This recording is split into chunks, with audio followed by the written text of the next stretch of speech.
너도 죽고 싶어?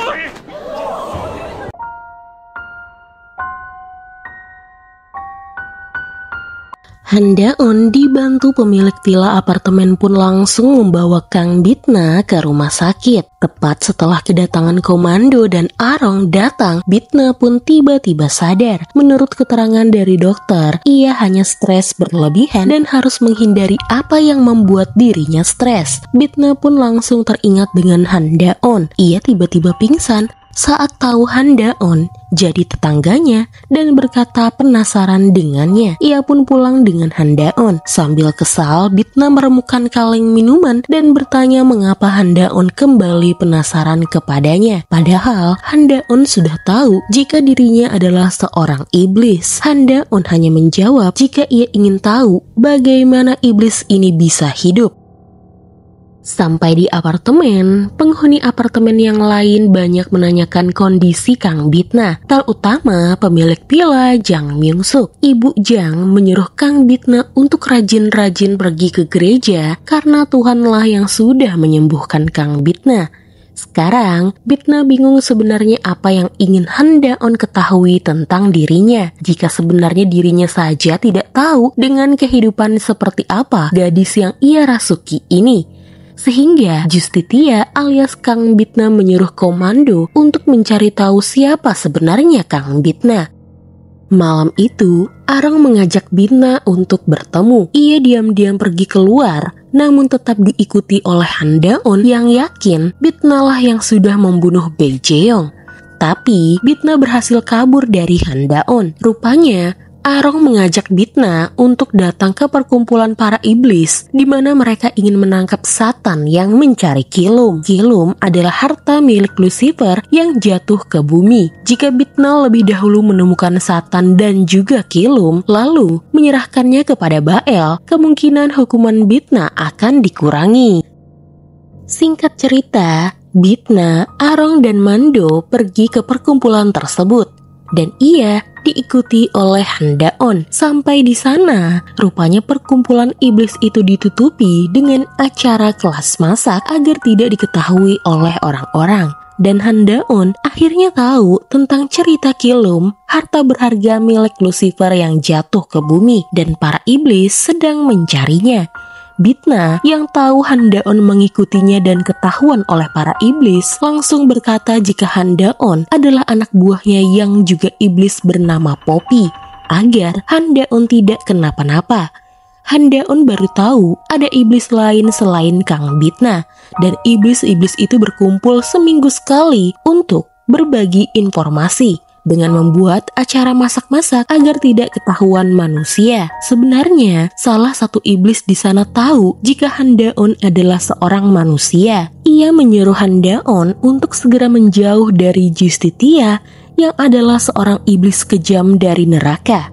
Handaon lalu mencoba bertanya kepada Kang Bitna. Melihat sekumpulan iblis-iblis tadi, ia jadi tahu jika iblis yang diturunkan ke bumi ini mempunyai misi. Ia ingin tahu apa misi Justitia. Apakah membunuh seseorang? Kang Bitna tidak mau menjawab. Ia berkata, seandainya Handaon tahu pun, Handaon tidak akan pernah bisa membantunya.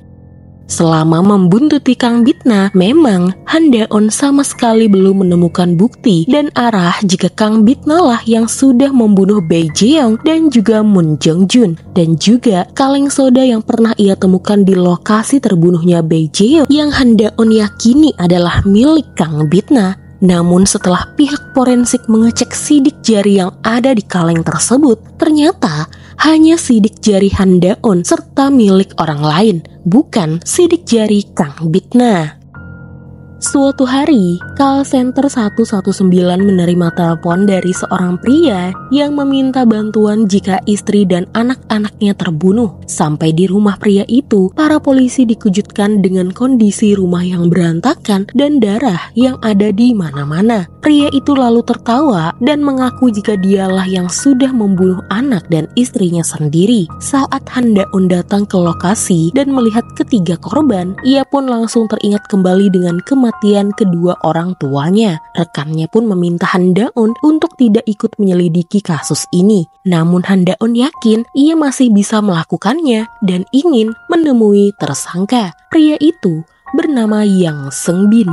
Saat diinterogasi, ia tidak mengakui jika sudah membunuh keluarganya sendiri. Bahkan, ia tidak tahu dan tidak ingat apa yang terjadi dan mengapa tiba-tiba istri dan anaknya dibunuh. Pihak polisi dibuat kesal karena baru saja Sengbin mengakui perbuatannya dan juga sidik jari Sengbin ada di senjata pembunuhan. Lalu tiba-tiba Sengbin bersikap aneh dan bilang dirinya bernama Kim Seol, murid kelas 5 SD. Dan tiba-tiba sikapnya berubah lagi. Lalu ia berkata jika ia bernama Ko Do-wan, temannya Yang Sengbin, dan dialah yang sudah membunuh keluarga Sengbin karena keluarga itu selalu meremehkan Sengbin yang hidupnya pengangguran. Ko Do-wan berhasil merebut kepribadian Sengbin dan juga menyiksa keluarganya. Kepribadian itu kadang malah menyiksa dirinya sendiri, di mana ia menyiksa sosok Kim Seol dan juga Sengbin sendiri hingga Sengbin pingsan.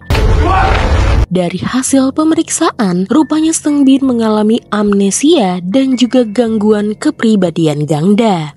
Hal ini sampai ke telinga Kang Bitna yang memang sedang mencari korban untuk ia bawa ke neraka. Beruntung, ia menemukan kasusnya Yang Sengbin yang sudah membunuh 3 orang sekaligus. Menurut komando, setelah ia mencari tahu, Sengbin memiliki kepribadian ganda dan kepribadian yang lain itulah yang sudah membunuh keluarga Sengbin. Sementara Sengbin sendiri tidak ingat apa-apa. Bahkan ia tidak tahu jika memiliki kepribadian ganda bernama Soyul dan juga Do-wan, dan komando ragu apakah Sengbin bisa mereka bunuh. Penyelidikan Sengbin terus berlanjut. Diketahui di tempat kejadian ditemukan ponsel putranya Sengbin yang ditemukan hancur. Sepertinya itu adalah bukti lain yang dihancurkan oleh Do-wan. Kepribadian yang mengaku sudah membunuh istri dan anak-anaknya Sengbin. Menurut Handaon, sepertinya Yang Sengbin hanya berpura-pura memiliki kepribadian ganda.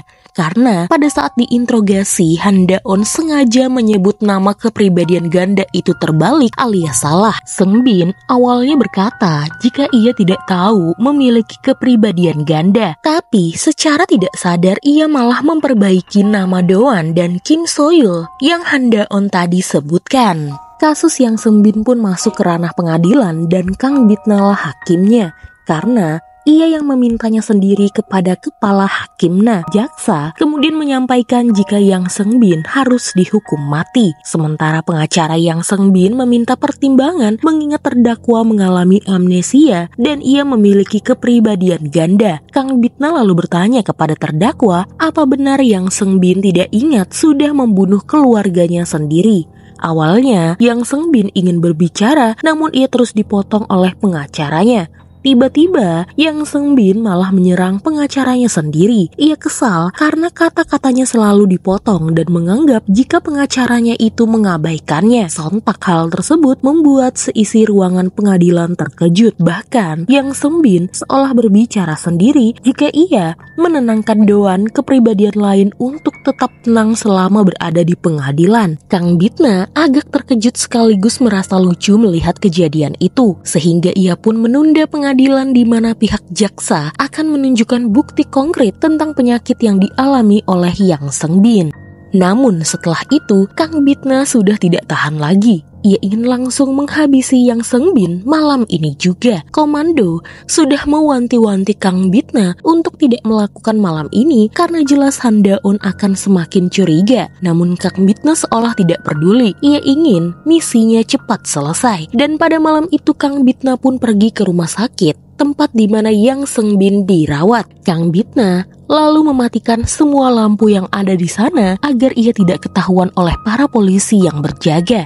Kemudian, Kang Bitna masuk ke dalam ruangannya Sengbin dan siap menghukum pendosa itu lalu membawanya ke neraka. Namun siapa sangka saat Kang Bitna ingin melancarkan aksinya, tiba-tiba kaki Kang Bitna ditangkap Handaon yang dari tadi bersembunyi di bawah kasur rumah sakit. Rupanya Handaon sudah merencanakan hal ini agar tidak ada lagi korban yang berjatuhan.